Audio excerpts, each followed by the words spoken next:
Now, there have been attempts to identify Moses or think the figure of Moses might be related to an Egyptian, but there are a couple of characters we know from the 18th dynasty that, and this is not something I've been particularly interested in, but there are a couple that some have identified. There's more than one that might be, Moses might have been based on, this particular character. Sure. But Moses, the name Moses is probably Egyptian in origin.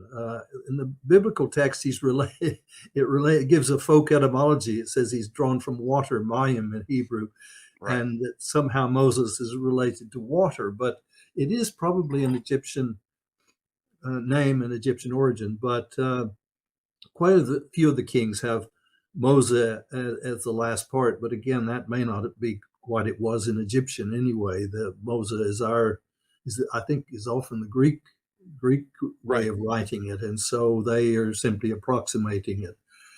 Yeah. But you're quite right that that Egypt controlled Canaan throughout the 18th dynasty. And there's not really a period, because here we get into a separate question, which is a whole subject in itself, the Exodus. Right. When would the Exodus take place? Well, the point is there's no place for it. Right. Well, that's what I was going to lead up to. This is actually, let me ask you this, because this will lead up right what you're about to say. The question would be, is it possible that this Exodus that these Hebrews are writing about centuries later, because they're not writing about it while it's happening because it didn't happen, but centuries down the line, when they're writing about this Exodus, are they remembering the split between Canaan getting independence from Egypt, and this is sort of an allegory, the Red Sea being the split between the two nations? Yeah, there have been various proposals for what actually lies behind the Exodus. First of all, most of us are not willing to accept that several million people, which if you take the biblical figures, 600,000 men of warrior age, plus women, children, old men. Oh, and by the way, out of nowhere, they're in the middle of the desert, they're starving, they're thirsty, but then all of a sudden they go to war and they have battles and they win these battles. Yeah. Who's feeding these armies? Where are they making weapons? Who's doing all this? So yeah, this is obviously mythology, but I just wanted to point that out for anybody who doesn't. There's no archaeology for this. It clearly hasn't happened, which is why I asked the question: could this just be an allegory of Canaan, the end of this dynasty where Egypt has dominion over Canaan, and all of a sudden now they don't? That's probably as good a suggestion as any. There have been several proposals. One is that, well, it wasn't a huge group of people who left, but it was a small group of escaped slaves who were pursued. And that is certainly possible. A friend of mine, Axel Knauf, argued that actually later on, where Israel is first mentioned, which is around 1200, which is about 500 years after the Hyksos. No, sorry, not, yeah, I'm getting toward 500. But anyway, a pharaoh named Merneptah, who's right at the end of the 18th dynasty. Sorry, no, he's a 19th dynasty. There's a sort of a transition from 18th to 19th without a major break. But sure. Anyway, he mentions that he defeated Israel, and he's the first reference to the name Israel that we have anywhere. And so that's around 1200. Before the Common Era, and my friend Axel Knauf argues that, well, he took captive some Israelites in his battle, and later on they were released, and this was then later, over a period of several centuries, was developed into the Exodus story, which is also plausible. But the thing is that one thing that we do know is that from the Egyptian records, the Egyptians were basically in charge of Canaan throughout this entire period. Now, it doesn't mean that they necessarily always had rulers on the ground or Sure. soldiers stationed on it, but they made expeditions there. They defeated They fought against the Canaanites, and sometimes they did have people on the ground. And so it was under Egyptian rule for a number of centuries there. And there's just simply no place for an exodus. And as you say, the Egyptian history, there's no place for a country to have been devastated by plagues. Of course, Egyptians had plagues and other things at various times, but nothing like would have happened with the plagues described in the book of Exodus. Yeah, my other question would be, while the Hyksos were in Lower Egypt, which is also the north, Yeah. do we know much about which gods they worshipped, or what their sort of religion activities were? We have some information on that, and I think Josephus may even, parts I didn't read, may have given some information.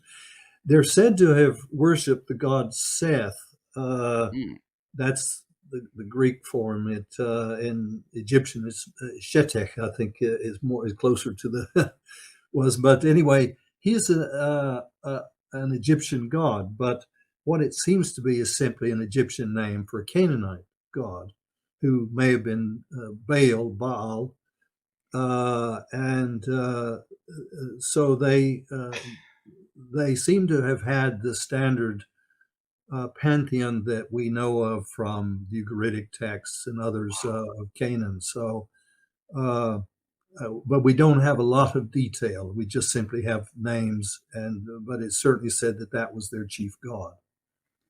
and okay, I'm trying to remember, when was Akhenaten? Is right before this? Akhenaten is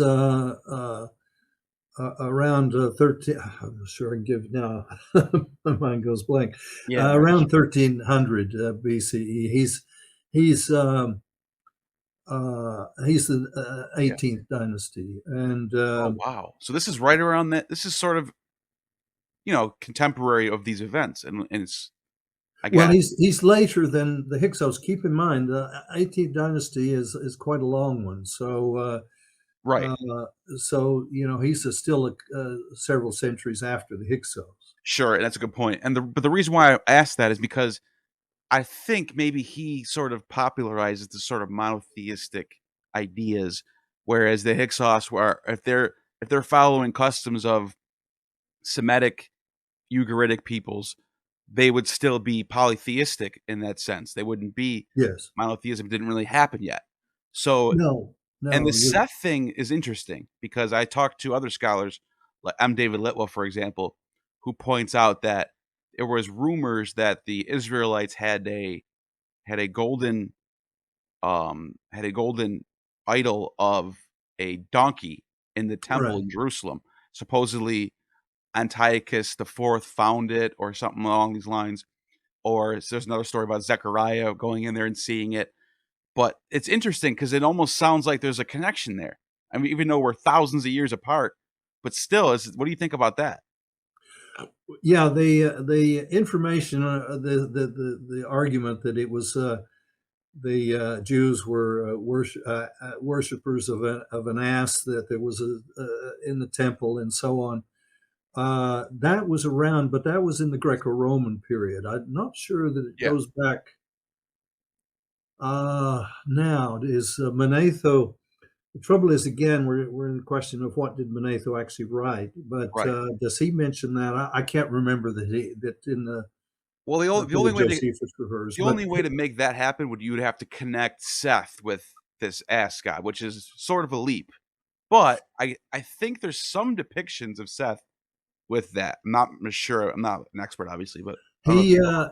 yeah, he comes across in some texts as almost a sort of a devil figure, but actually in ancient Egyptian religion, he's not. He's an enemy of Osiris, Right. but each of these represents also various things. Osiris represents death, and Seth represents certain natural phenomena that existed. It wasn't that he was considered bad. It was just he represents things like I think he has to do with the desert Desert, yeah. and other things that they experienced. And so he wasn't necessarily negative entirely in He Egyptian. was the brother of Osiris too.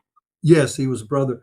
So these things develop, and he does become a more negative figure, I think, as time goes on.